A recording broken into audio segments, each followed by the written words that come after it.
RHS classes again. और मैं बहादुर सिंह निर्दोष फिर से लाया हूँ आपके लिए जो चैप्टर हमारा चल रहा था केमिकल का इलेक्ट्रोकेमिस्ट्री का। और आज उसी चैप्टर को मैं आगे बढ़ाते हुए आपसे बात करता हूँ। मैंने लास्ट टाइम आपको सॉल्ट ब्रिज के लास्ट में मैं आपको सॉल्ट ब्रिज के बारे में बताया था कि भाई हम सॉल्ट ब्रिज क्यों यूज़ करते हैं। मैंने यहाँ तक आपको बताया कि भाई क्या ज़रूरत पड़ती है हमें सॉल्ट ब्रिज यूज़ करने की। मैंने उस टाइम पे भी ये भी बताया कि भाई हमने एक वायर लगा करके और उसमें वोल्ट मीटर लगाया था तो इलेक्ट्रिसिटी पास हो गई थी, लेकिन कुछ देर के बाद इलेक्ट्रिसिटी जाना यानी कि जो वोल्ट मीटर जो रीडिंग दे रहा था वो बंद हो गया था। कारण था कि उसमें सॉल्ट ब्रिज नहीं लगा हुआ था। सॉल्ट ब्रिज जैसे लगाया वो कंटिन्यू जो हमारी करंट है कंटिन्यू बहने लगा उसके अंदर। आखिर क्या कारण था कि ऐसा होने लगा था। मैंने आपको यहाँ तक बता दिया था आखिर क्यों इसके अंदर करंट पास नहीं होता था, बाद में करंट क्यों रुक जाता था, इसके ऊपर बात हो रही थी। आज हम बात करेंगे थोड़ा सा सॉल्ट ब्रिज के बारे में और थोड़ा एक बार रिवाइज मारते हैं सॉल्ट ब्रिज के बारे में। एक्चुअली सॉल्ट ब्रिज एक ऐसी डिवाइस है या एक ऐसी यूट्यूब यानी कि इन्वर्टेड यू टाइप, इन्वर्टेड कह सकते हैं, इन्वर्टेड यू टाइप, मैंने बोला इन्वर्टेड यू टाइप ट्यूब होती है। एक ऐसी ट्यूब होती है इन्वर्टेड यू टाइप जिसके अंदर मेरा कोई भी इनर्ट सॉल्यूशन बना रहता है। ध्यान रखना इनर्ट सॉल्यूशन। अब इनर्ट सॉल्यूशन कौन से होते हैं इसके बारे में बात करूंगा। KCl सॉल्यूशन हो सकता है, मेरे पास K2SO4 सॉल्यूशन हो सकता है, ठीक है, और मेरे पास NH4Cl भी दे सकता हूं। ये सॉल्यूशन हम भर सकते हैं, मतलब ये इनर्ट होने चाहिए, किसी से रिएक्शन नहीं करने चाहिए। रिएक्शन मतलब आपस में किसी और के साथ एक साथ रिएक्शन जाके कर लेंगे, आयनाइज हो, इनर्ट हो। और इसके साथ इनको इस सॉल्यूशन को जो ये जो पेस्ट भरते हैं इसको हम एक पेस्ट के रूप में भरते हैं, एक पेस्ट के रूप में भरते हैं। और इस पेस्ट के रूप में भरने के बाद इसका नाम हो जाता है अगर सॉल्यूशन। याद रखना है अगर सॉल्यूशन बोल देते हैं इस सॉल्यूशन को जो मैं इस ट्यूब के इस इन्वर्टेड ट्यूब के अंदर डाल दूंगा। बात समझ आ रही है। KCl या K2SO4 NH4Cl डालने के बाद मैं इसे बोलता हूं अगर सॉल्यूशन। तो ये मेरे पास क्या हो जाता है, सॉल्ट ब्रिज हो जाता है। अब उसके बाद इतनी बात होने के बाद हम बात करते हैं कि भाई आखिर फंक्शन क्या होते होंगे, फंक्शन ऑफ सॉल्ट ब्रिज क्या होते होंगे, सॉल्ट ब्रिज के फंक्शन क्या होते होंगे, इसके बारे में हम बात करेंगे। तो पहला फंक्शन है कि ये एनोडिक एंड कैथोडिक कंपार्टमेंट के अंदर में आयंस का क्या करता है, बैलेंस करता है। आयन को बैलेंस करता है। फॉर एग्जांपल जब मैंने आपसे कहा था कि यहाँ Zn2+ आयन के नंबर ऑफ Zn2+ आयन बढ़ रहे थे, मतलब इधर पॉजिटिव आयन बढ़ते जा रहे थे कि जैसे जैसे ये अपने इलेक्ट्रॉन को डोनेट कर रहा था, डोनेट करने के साथ साथ इसके अंदर पॉजिटिविटी आ रही थी यानी कि पॉजिटिव चार्ज इंक्रीज हो रहा था। और जब ये इलेक्ट्रॉन ले रहा था तो ये इसका जो Cu2+ आयन था जो सॉल्यूशन के अंदर था वो दो इलेक्ट्रॉनों को लेकर के Cu बना रहा था। Cu बन करके इसके ऊपर जाके डिपॉजिट हो रहा था। अब क्या हुआ, मेरे अंदर इसके अंदर Cu2+ आयन की जो चार्ज है, Cu2 पर नेगेटिव चार्ज क्या है, ये यहाँ नेगेटिव चार्ज बढ़ रहा था। अब क्या हुआ, जब मेरे आयंस क्या हुए दोनों कंपार्टमेंट में, कैथोडिक हो चाहे वो एनोडिक डिपार्टमेंट हो, दोनों कंपार्टमेंट के अंदर हमारे जो आयंस है वो बढ़ रहे थे, इंक्रीज हो रहे थे। तो उनको बैलेंस करने के लिए मैंने क्या किया, एक इन्वर्टेड यू टाइप का एक सॉल्ट ब्रिज लिया और उसके अंदर एक इनर्ट सॉल्यूशन भर दिया। इनर्ट सॉल्यूशन भरने के बाद अगर सॉल्यूशन उसके अंदर, इसको जो मैं अगर सॉल्यूशन बोल देता हूं, अगर सॉल्यूशन के बाद अब ये क्या करते हैं कि जो मेरे पास KCl है, जैसे KCl अगर मान लो लिया है तो K पॉजिटिव और Cl नेगेटिव के रूप में लिया है। अब ये K पॉजिटिव और Cl नेगेटिव क्या करेंगे कि इसमें अपने आयंस को लेकर के, मान लो अगर मेरे पास Cl है तो ये Cl कहाँ जाएगा, इस Cl के पास Zn के पास जाएगा और उससे बोलेगा अरे भाई Zn तू अकेला नहीं है, मैं तेरे पास हूँ, इसके अट्रैक्शन में आ जाएगा किसी सॉल्यूशन के, रिएक्शन नहीं करेगा। याद रखना, आप सोचेंगे सर ये तो रिएक्शन कर लेगा, ये तो ZnCl2 बना देगा, बिल्कुल नहीं सोचना, क्योंकि ये सॉल्यूशन के अंदर ये भी है, सॉल्यूशन के अंदर चीजें आयनाइज रहती हैं, अट्रैक्शन में रहती हैं, तो वही काम करेगा कि इसको अपने अट्रैक्शन में साथ रखेगा, और जब साथ रखेगा अट्रैक्शन में तो इसको ये महसूस नहीं होगा कि अकेला है या इस पर चार्ज इंक्रीज हो रहा है। तो जब ये महसूस नहीं होगा, ये फील नहीं होगा कि मेरे पास चार्ज बढ़ रहा है, तो ये तो इलेक्ट्रॉन देता रहेगा, इलेक्ट्रॉन देता रहेगा। और जब इसके अंदर जो SO4 माइनस आयन है, इसको बैलेंस करने के लिए K पॉजिटिव आयन आ जाएंगे, ये बोलेंगे कि भाई SO4 मैं तेरे साथ हूँ, तुझे किसी बात की टेंशन लेने की जरूरत नहीं, मैं तेरे साथ हूँ और आ मेरे साथ, और इसके साथ अट्रैक्शन में आ जाएगा। तो Cu क्या करेगा कि भाई ये तो इसके साथ अट्रैक्शन में आ रहा है, तो ये क्या करेगा, 2 इलेक्ट्रॉन लेकर के इसके साथ इकट्ठा होता रहेगा और ये रिएक्शन चलती रहेगी और करंट उसमें पास होता रहेगा। तो ये फायदे होते हैं। तो मैंने कहा कैथोडिक और एनोडिक कंपार्टमेंट के अंदर आयंस को बैलेंस करता है मेरा सॉल्ट ब्रिज। दूसरा पॉइंट मैं बोल दूंगा, क्या बोलूंगा भाई, सेकंड पॉइंट बोल दूंगा, ये इट कंप्लीट, कौन कंप्लीट कर रहा है, salt bridge, it complete the circuit, ये एक सर्किट को कंप्लीट कर देता है। सर्किट बोले तो कि भाई इसने क्या किया, करंट इसी की वजह से तो पास हुआ बाद में, तो सर्किट अनकंप्लीट हो गया था जब आयंस मेरे जो है इंक्रीज हो गए थे दोनों कंपार्टमेंट के अंदर, तो उसने उसे इंक्रीज कर दिया, जो मेरे पास सर्किट है उसको कंप्लीट कर दिया और करंट मेरा वोल्ट मीटर रीडिंग दिए जा रहा था, करंट बह ही जा रहा था इसके अंदर। तो इस तरह से मेरी ये एक गैल्वेनिक सेल बन जाती है, इसकी स्टडी और आगे करते हैं, इसके बारे में हम पढ़ते हैं। अच्छा, एक और बात आपके दिमाग में बहुत जल्दी उठती है या उठनी चाहिए, ये भी बात है कि आखिर हमने सर ये जो Zn है यही क्यों मैंने एनोड के रूप में लिया और कैथोड को ही मैंने क्यों कैथोड के रूप में लिया। दिमाग में ये क्वेश्चन आना ही चाहिए कि भाई Zn जो है एनोड के रूप में क्यों काम कर रहा है, इसमें ये Zn जो है कैथोड के रूप में काम भी कर सकता था और जो मेरा कॉपर है वो एनोड के रूप में काम कर सकता था, लेकिन ऐसा क्यों हो रहा है। तो चलिए आगे हम बात करते हैं इसको बारे में कि भाई आखिर ऐसा क्यों हो रहा है कि ये कॉपर जो है कैथोड की तरह और Zn जो है एनोड की तरह वर्क कर रहा है। तो चलते हैं देखेंगे। तो आइए देखते हैं अब हमारा अगला क्या है, आखिर क्यों ऐसा हो रहा था कि भाई Zn ही क्यों एनोड है, इसमें कॉपर क्यों ही कैथोड है। पहली बात तो आपको एक ट्रिक छोटी सी याद रखनी है कि भाई किसी को अगर पहचानना है गैल्वेनिक सेल के अंदर, तो भाई लोन ले लो, अगर गैल्वेनिक सेल के अंदर हमें ये पहचानना है कि कौन एनोड होगा और कौन कैथोड होगा, ये पहचानना होगा।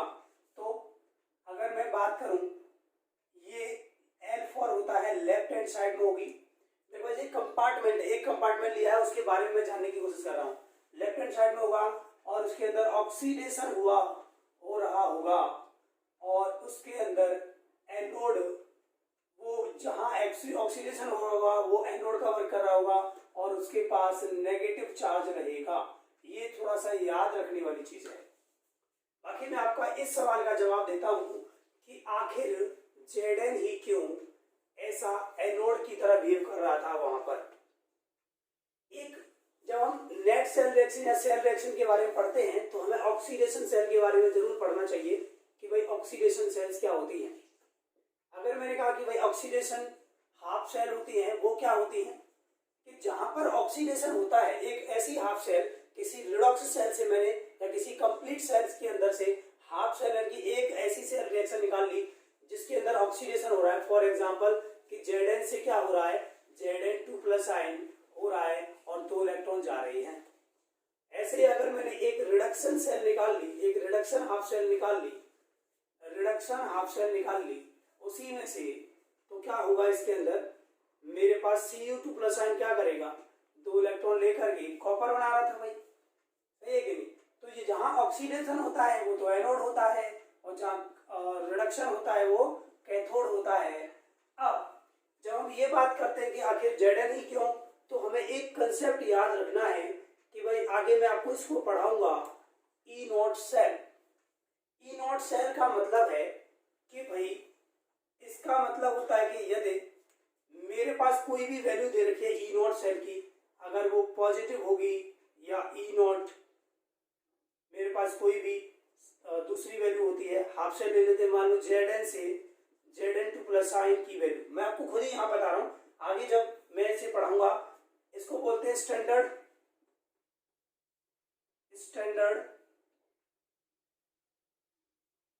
Electrode potential. Standard electrode potential आगे पढ़ाएंगे तब बात करेंगे। तो अभी आपको क्या करना है, Zn से Zn2 प्लस साइन जो हुआ है, Zn से Zn2 प्लस साइन जो हुआ, इसकी वैल्यू जो ही ई नॉट की वैल्यू जो आती है वो -0.76 वोल्ट आती है, 0.76 वोल्ट आती है। और जब मैं कॉपर की E naught, copper Cu2 plus sign से Cu की बात करता हूं तो इसकी वैल्यू पॉजिटिव आती है, क्या आती है 0. मेरे पास 40 आती है इसकी वैल्यू।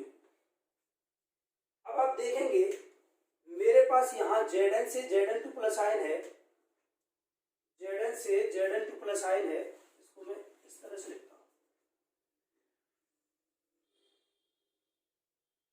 Zn2 प्लस आयन से Zn होने के लिए मेरे पास 0.76 वोल्ट हो रहा है यहाँ।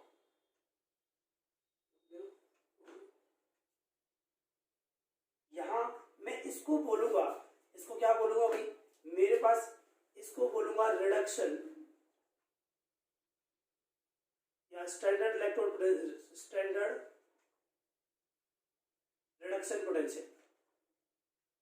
इससे मुझे एक बात पता चलती है कि भाई Zn2 प्लस साइन से अगर मैं Zn की वैल्यू देखता हूं तो मेरे पास -0.76 वोल्ट आती है, जो कि नेगेटिव आ रही है, जो कि कैसी है, नेगेटिव आती है। और जब मैं Cu2 प्लस साइन की वैल्यू चेक करने के लिए जाता हूं तो मेरे पास +0.40 वोल्ट आती है।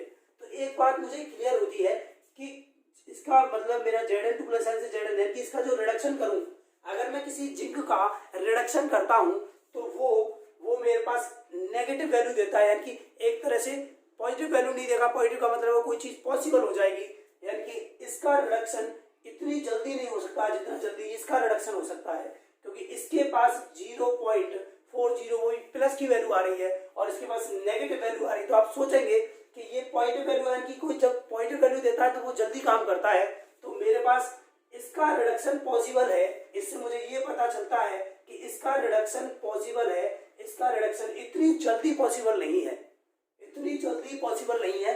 तो ये क्या करेंगे कि ये अपने आप ही स्वयं खुद ही इलेक्ट्रॉन को लेने लग जाएगा, रिडक्शन करने लग जाएगा। जो इलेक्ट्रॉन को एक्सेप्ट करके, इलेक्ट्रॉनों को एक्सेप्ट करते हैं, वो जो प्रोसेस है वो रिडक्शन हुई, तो ये क्या होगा, रिडक्शन करने लग जाएगा, क्योंकि इसकी रिडक्शन पोटेंशियल की वैल्यू मेरे पास पॉजिटिव आती है और इसके रिडक्शन की वैल्यू नेगेटिव आती है। तो इसीलिए आप, मैं बोल दूंगा कि भाई ये जो है एनोड की तरह बिहेव करना पसंद करेगा, क्योंकि इसकी वैल्यू रिडक्शन करना इम्पॉसिबल हो जाएगा, यानी इतना जल्दी नहीं हो पाएगा, और इसका वैल्यू रिडक्शन आसानी से हो जाएगा, इसलिए ये कैथोड की तरह बिहेव करेगा। याद रखना ये वाला पॉइंट, ठीक है। इतनी बात क्लियर हो गई होगी, बोलो लालो, समझ में आ गया होगा आपको, बिल्कुल समझ में आ गया होगा, मुझे पता है। तो देखें, अब अगर मैं आपसे कहूं कि भाई मेरे पास कोई सेल पॉसिबल है कि नहीं, मैं आपकी पॉसिबिलिटी चेक करना चाहता हूं कि सेल पॉसिबल है कि नहीं, पॉसिबिलिटी ऑफ सेल, इसको फिजिबिलिटी भी बोलते हैं। मैं इसे एक ये वाला टॉपिक उठा देता हूं, फिजिबिलिटी भी बोलते हैं, ठीक है।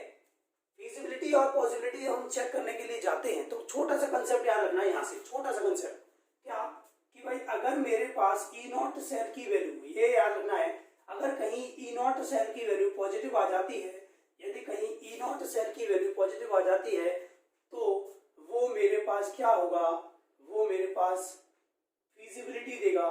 फिजिबिलिटी यानी कि एक और चेक करते हैं, डेल्टा जी नॉट की वैल्यू अगर नेगेटिव आएगी तो भी मेरी जो सेल होगी उसकी फिजिबिलिटी क्या होगी, पॉसिबल होगी, यानी कि वो रिएक्शन, वो जो सेल है वो पॉसिबल होगी उस केस में। ये थोड़ा सा याद रखना है, मैं आपको बताऊंगा आगे चल के। तो ये बात तो आपको क्लियरली समझ में आ गई होगी। तो अब मैं आगे बात करता हूँ अगले टर्म पे। तो अभी मैं आपके बारे में अगर बात करूँ फिजिबिलिटी के बारे में, तो ई नॉट सेल का एक छोटा सा फॉर्मूला याद रखना है कि भाई इसका फॉर्मूला होता है E naught cathode minus E naught anode. इसको याद रखना होगा। इससे मैं चेक कर लूंगा अगर मेरी इसकी वैल्यू इन दोनों को माइनस करके या जो भी करके मेरे पास जो वैल्यू आई अगर वो पॉजिटिव आ गई तो मैं समझ जाऊंगा कि मेरी जो सेल है वो पॉसिबल है। फॉर एग्जांपल लेके चलते हैं, हमने अभी थोड़ी देर पहले एग्जांपल लिया भाई, अगर मेरे पास ये वाली सेल है ZnS plus Cu2 positive aqueous और ये मुझे देता है Zn2 प्लस आइन which is aqueous and Cu solid, ठीक है, इस तरह से मुझे देता है। तो बाबू याद रखिएगा Zn से जब मैं Zn2 प्लस आइन करूंगा तो मतलब क्या है, ये 2 इलेक्ट्रॉन रिलीज कर रहा होगा तभी तो पॉजिटिव चार्ज आया है। ये तो बात समझ में सबको आती होगी, नहीं आई तो मुझे कमेंट बॉक्स में दीजिएगा, मैं दोबारा इसके लिए एक वीडियो बना दूंगा कि आपको ये Zn से Zn2 प्लस आइन क्यों होता है और क्यों इलेक्ट्रॉन ये रिलीज करता है, इसके बारे में हम वीडियो बना देंगे। तो Cu2 प्लस आइन प्लस इसमें क्या करता है, ये 2 इलेक्ट्रॉन ले लेगा और ये सॉलिड के रूप में आ जाएगा। तो ये हो गया मेरे पास एनोड और ये हो गया मेरे पास कैथोड। इसके लिए मेरे पास जो वैल्यू आएगी ई नॉट एनोड की वैल्यू देता है, वो आपको गिवन करेगा, डोंट वरी, ये वैल्यू आपको गिवन करेगा और वो बोलेगा -0.76 वैल्यू, और इसके लिए देगा ई नॉट कैथोड की वैल्यू आपको देगा 0.40 वैल्यू देगा, ठीक है, या 36 कुछ ऐसे भी देता है, 36 वोल्ट, 0.36 वोल्ट। तो देखें एक बार जरा चेक करते हैं। अगर मैं चेक करूं क्या कर रहे होंगे, E naught cathode minus E naught anode, और आप तो वैल्यू पुट कर देंगे तो ये हो जाएगा 0.36 plus 0.76 which gives you 1.1 volt, which is positive. It means this cell reaction या this redox reaction is a net cell reaction. This is also a net cell reaction. मतलब इसकी सेल बनाना, इस रिएक्शन के अकॉर्डिंग सेल बनाना आसान होगा, possible होगा, तो इसीलिए मुझे पता चल गया ये, ठीक है। अगर मैं डेल्टा जी नॉट की बात करूंगा तो थोड़ा सब्र रखिए, आगे बात करेंगे हम डेल्टा जी नॉट के बारे में, डेल्टा जी नॉट कैसे यूज करेंगे, तो इतना आपको समझ में आया होगा। अभी मैं आपको ये बारे में मैंने बात जो की है वो पहली बात कर लिए, मैं आपको पहले बताऊंगा ई नॉट सेल होता क्या है, उसके बाद हम आप चलेंगे, लेकिन आपको ये फॉर्मूला याद रखना है, आगे भी आएगा, E naught cell is equal to E naught cathode minus E naught anode. ये वैल्यू आपको गिवन करेगा क्वेश्चन में, ये बात पक्का है, ठीक है। आगे चलते हैं, चलिए देखिए उसकी वैल्यू कितनी आएगी, E naught cell is equal to positive 1.1 volt, 1.1 volt. It means मेरी रिएक्शन क्या हो जाएगी, वो रिएक्शन पॉसिबल हो जाएगी बाबू, बोलो लालो। अब हम बात करेंगे रिप्रेजेंटेशन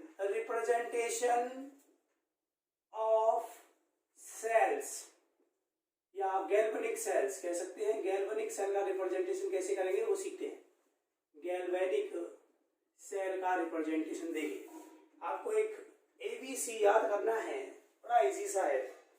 ए फॉर एनोड आगे आ जाएगा, बी फॉर ब्रिज होगा और सी फॉर कैथोड होगा।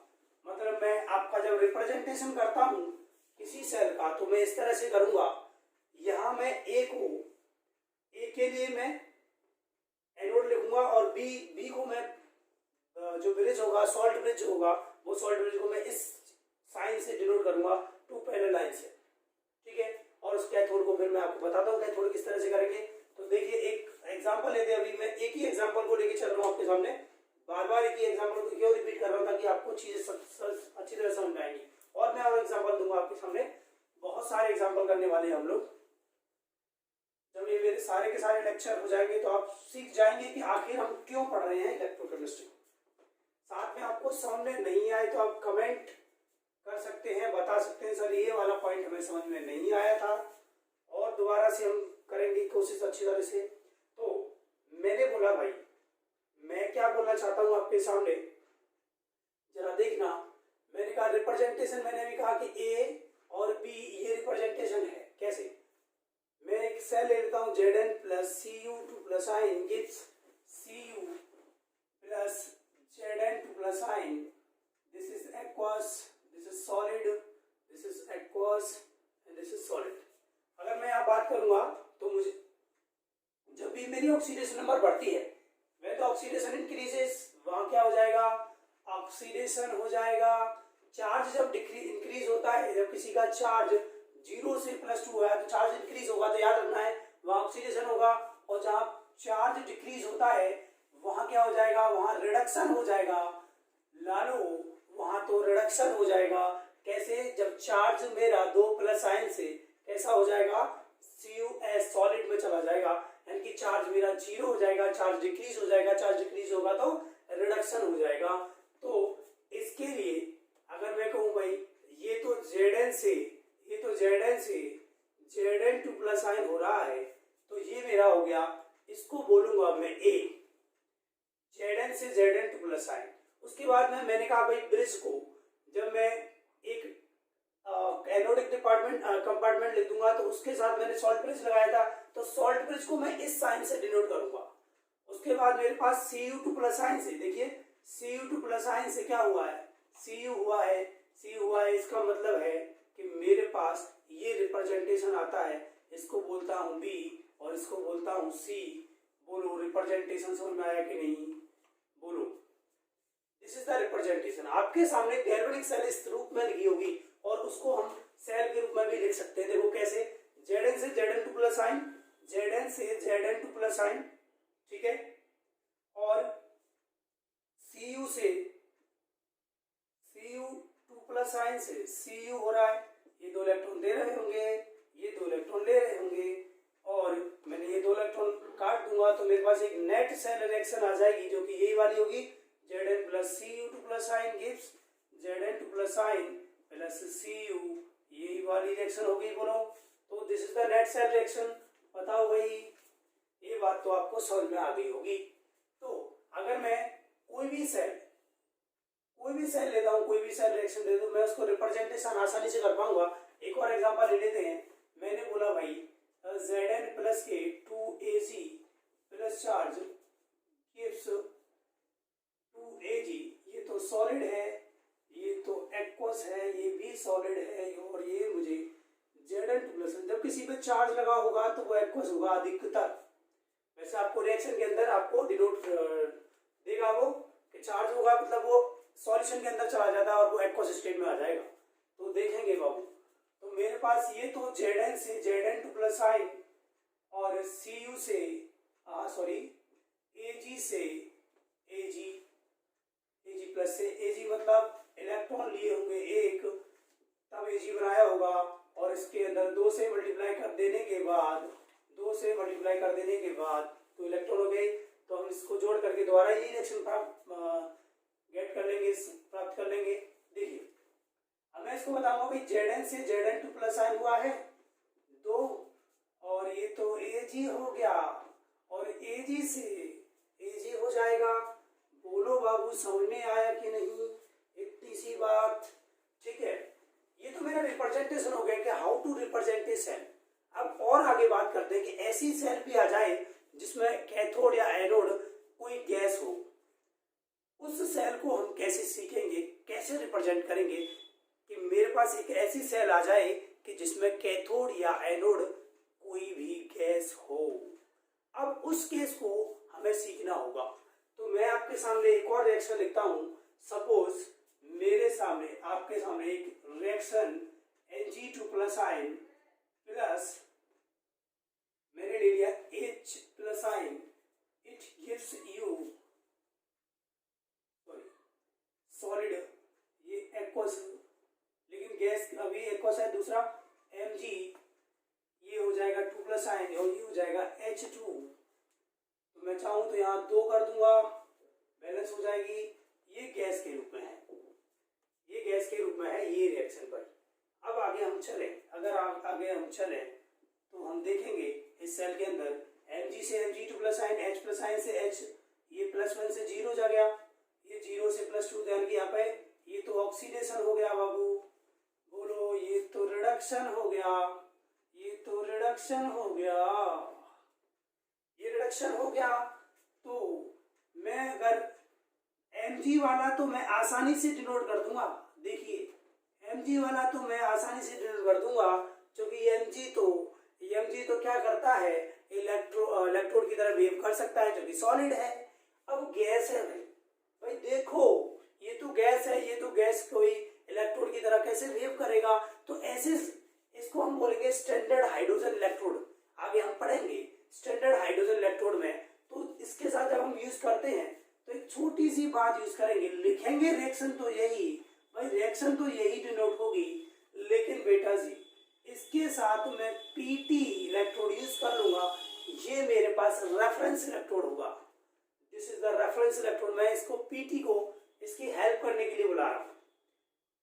इलेक्ट्रॉन तो हाइड्रोजन ही दिखा लेगा, लेकिन पीटी क्या करेगा, उससे लेकर के इसे प्रोवाइड कराएगा, तो हेल्प करेगा इस इलेक्ट्रोड के अंदर, अब खुद पीटी इलेक्ट्रोड की तरह बन करके।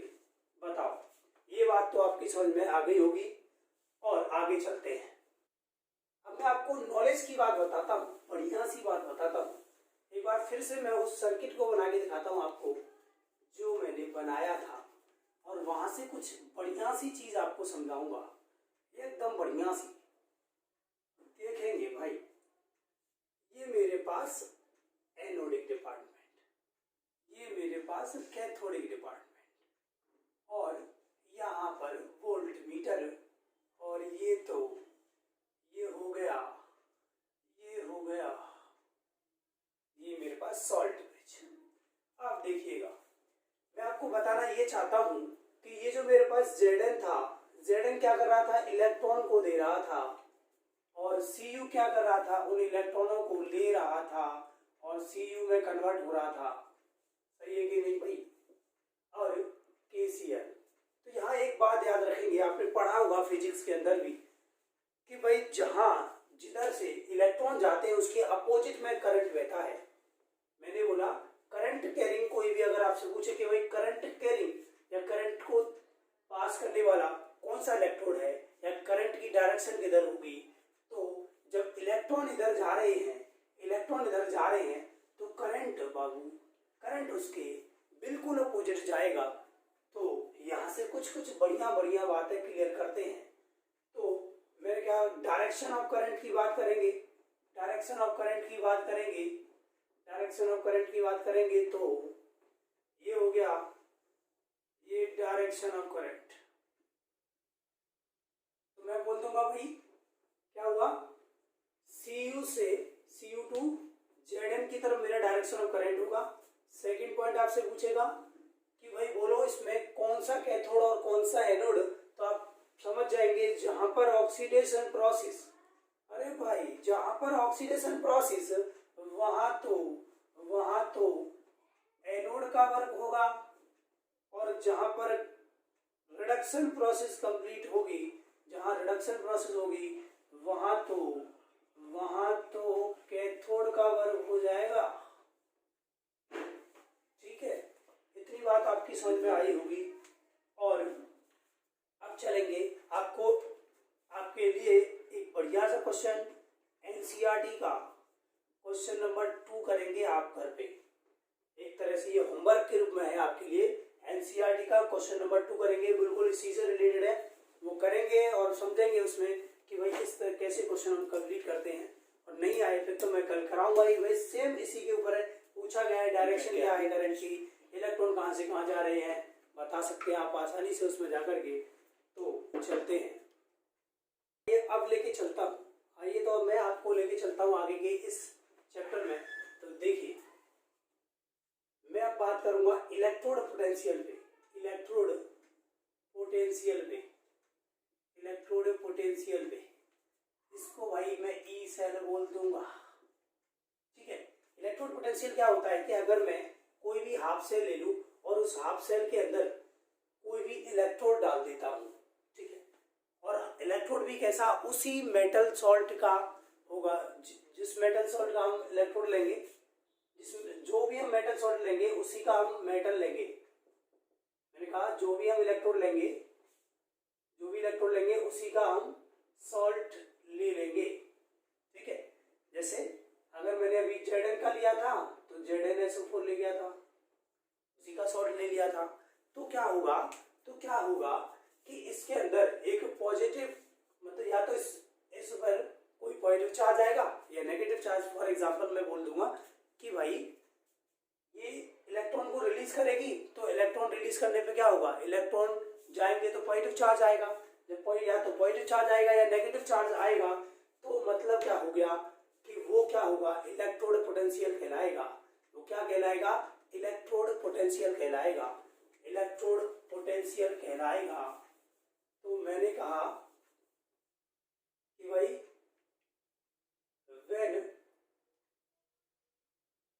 when metal rod dipped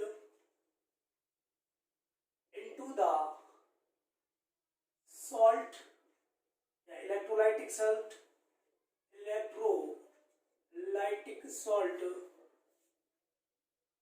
ठीक है, then the potential difference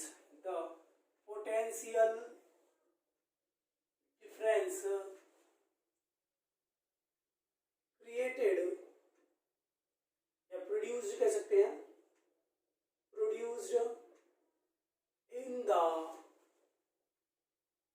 produced between electrode and solution और salt solution कह सकते हैं, is known as electrode potential।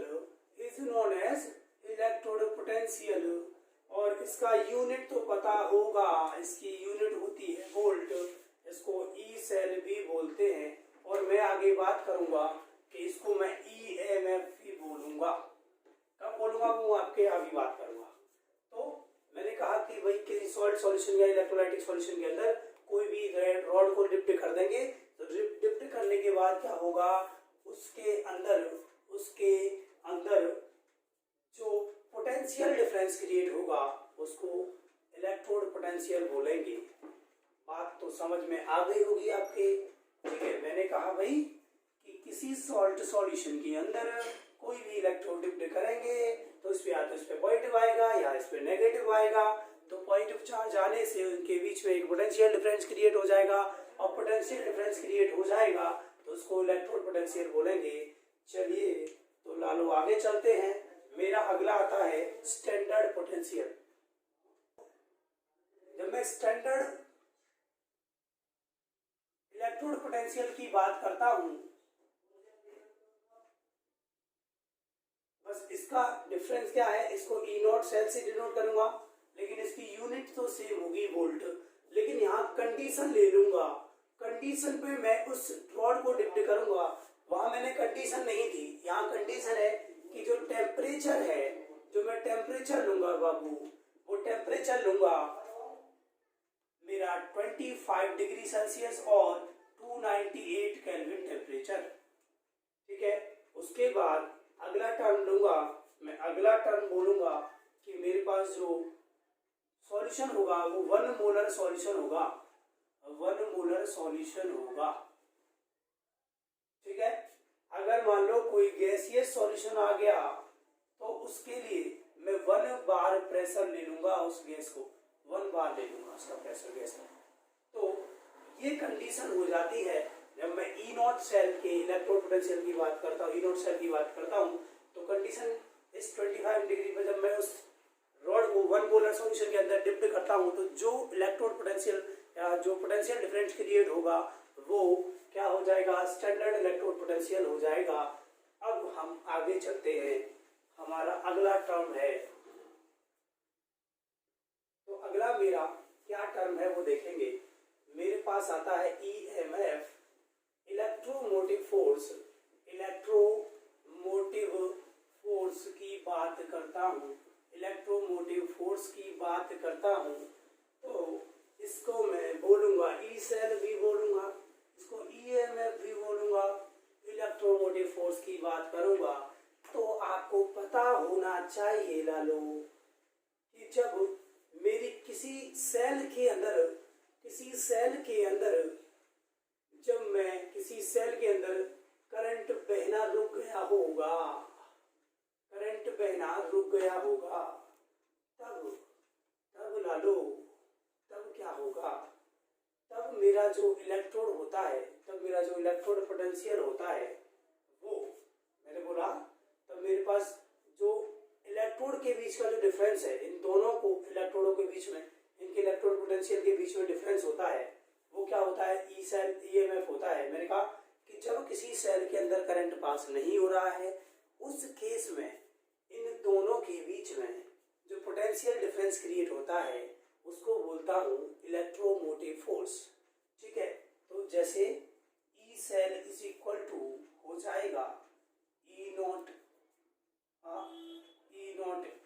Cathode equal E cathode minus E anode, मतलब दोनों के पोटेंशियल डिफरेंस जो होंगे वो ईएमएफ के बराबर हो जाएंगे।